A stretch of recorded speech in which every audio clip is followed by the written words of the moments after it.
All right, so today we're going to talk about the Black Death. The Black Death happens during the time frame of what we would call the Middle Ages, and it is a disaster. So people in the Middle Ages were not focused on health or hygiene. They didn't know the real causes of disease. They didn't know that they should bathe. They didn't know why people got sick or any of that medically. They believed that diseases were given to people through supernatural causes. So that could be God, that could be the devil, that could be witches. Definitely not it's their own fault, but somebody has caused them or something has caused them to feel this way. So because they don't understand how it is spread, it quickly spreads throughout most of Europe. It took only 5 years to do its damage. And the plague is going to begin when merchants, which are people who are buying and selling things, from the Italian city of Genoa, brought it from the Middle East to the island of Sicily, and then it jumped onto the Italian peninsula. We now know that the bubonic plague, which is the main cause or the main disease in the Black Death, originally probably came from China. So how did it get from China to the Middle East? Well, they were trading. And then how did it get from the Middle East into Italy? They were trading. So it's going to jump populations, and whenever a new disease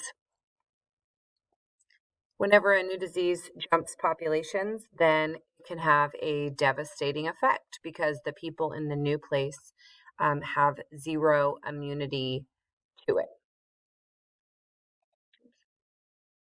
And then from Italy, because now it's in a brand new continent, really, it spread like wildfire across the continent. Now, the most common form of the plague is the bubonic plague.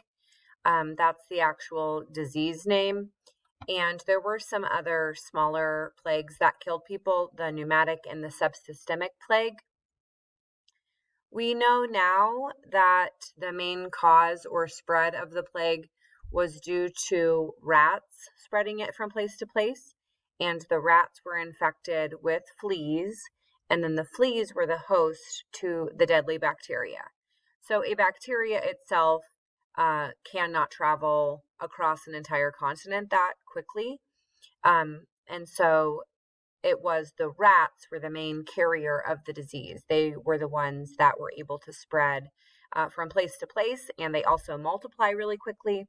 And so it spread rapidly. So we now know that the infected rats boarded the ships from the Middle East when the Italians were trading with them. And then with rats in the crates and cartons and other things that they were going to be trading, different rats would get off at different ship harbors. They would infect the crew, and then the crew would infect families and people in the cities. And I think we all know how quickly diseases have the possibility of spreading. The death rates overall were incredibly high. In crowded cities, like the places that these cargo ships would travel to, 60 to 70% of people would die. That's ridiculous. Like over half of all people died. We can actually tell how populated and how wealthy a place is based on their death rates. And it kind of goes both ways. So if it's extremely populated, then they're going to have a higher death rate. But also, if they are wealthier, then they would have been able to buy more things that would be considered cargo because they'd have a little extra money. They'd be buying things from the Middle East and or China indirectly. And so places that were a little wealthier tended to have higher death rates.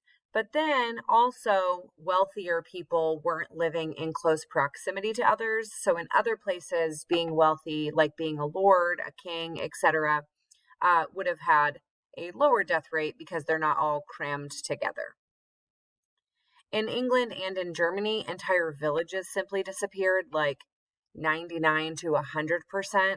And we can tell about those places that they were like really close together. They knew each other. They had like tight knit communities if everybody died. Estimated deaths are between 19 and 38 million people. The total population in medieval Europe at this time was about 75 million.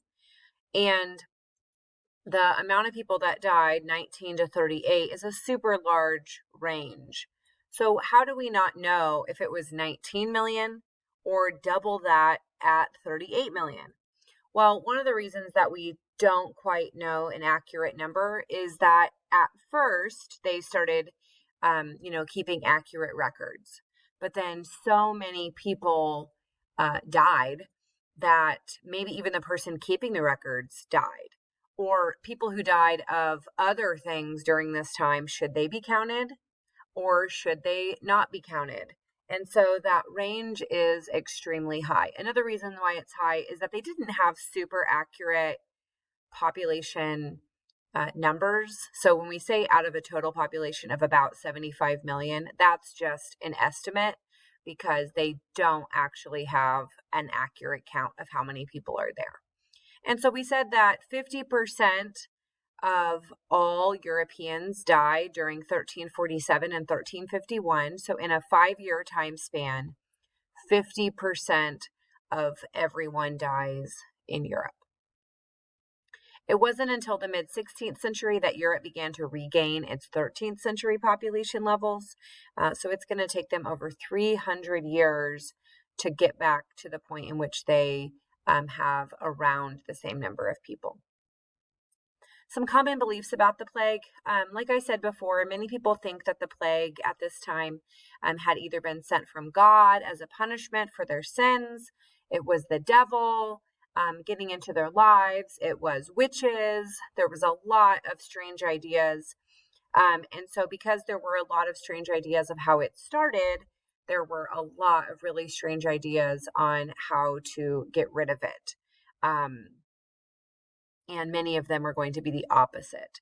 So people think that God is punishing them, and so they start whipping themselves, or a group of people starts whipping themselves. They're called flagellants, and they take a whip and whip their back, basically saying, God, I know that I'm a sinner. I will punish myself. Please don't punish me by giving me this illness. I'll punish myself.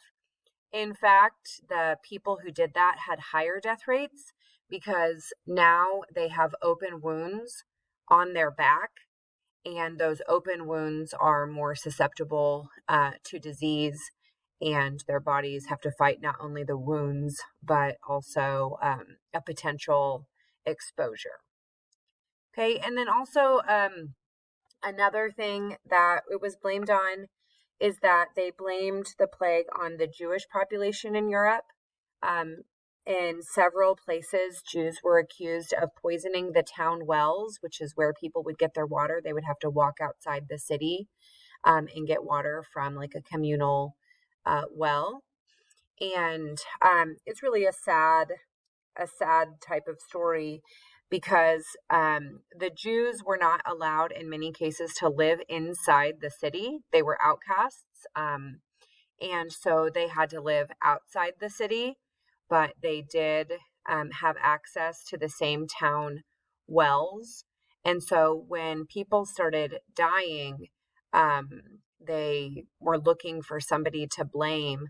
And so they got like 1 or 2 people in what would be Strasbourg, modern day Germany, to admit that they had poisoned the wells. They got a woman to admit that she saw somebody poisoning the well. However, all evidence points to the fact that she was not telling the truth. So basically what happened is they took her into like an interrogation room and they said, we know that you poison the wells. We know that your people poison the wells. If you don't tell us who it was and admit to it, we're like going to kill your whole family. And so in order to save her family, she points out somebody else and says that they poisoned the wells. Not true, though. There's no evidence that they did poison the wells. So they're like, okay, the Jews are to blame. And so they started rounding up the Jews across Europe and killing them. In many places, they killed them before anybody in that town had even died of the plague. And so there is a lot of theories about why would they just go through and round them up and kill them. And one of them is that they didn't like them anyway, and so this was an excuse. Another one was that Jews tended to lend money out. So people across Europe would have owed them money. So the way that a video that I'm not sure if I'm going to assign to you guys or not says it is that you don't have to pay back your money to somebody if that person is not alive. So they went ahead and killed the people, is a theory. Okay, but the consequences of the plague were huge. A lot of these are very common sense. So with 50% of all people now dead in Europe, trade declined. First of all, the merchants are going to die at a greater level because they're the ones that are going to be in contact with the rats a little more often. So they're not going to be alive to trade. Also, you don't need to trade so much if you only have half of a population. There's going to be a shortage of workers because peasants, people who are on the lower class of society, are going to die at a far greater rate than the rich. And that's because they live in little shacks with, 20 people. And so they're going to die at greater rates. And so this shortage of workers is going to be a bad consequence, but it's also going to turn into a good consequence. Because if you were not treated very well as a peasant prior to the Black Death, because there were so many peasants, you were nothing special. Now, if you survived, you were a little more needed because now there aren't that many people. And so they need you on their farm. They need you in their manor. They need you. And so people are going to demand a little more money. Like, hey, before, there were enough people. Now you need to pay me a little more, or I'm going to go somewhere else and they're going to pay me a little more. There's a decline for the demand of food, clearly, with 50% of the people gone. And so a positive of this whole 5-year Black Death event is that some peasants are going to be able to bargain for more wages because they are now needed. So we see the lowest class in society getting a little bit of a boost. If they made it out alive, they are going to have a little bit better of a life in terms of money. All right, that is all.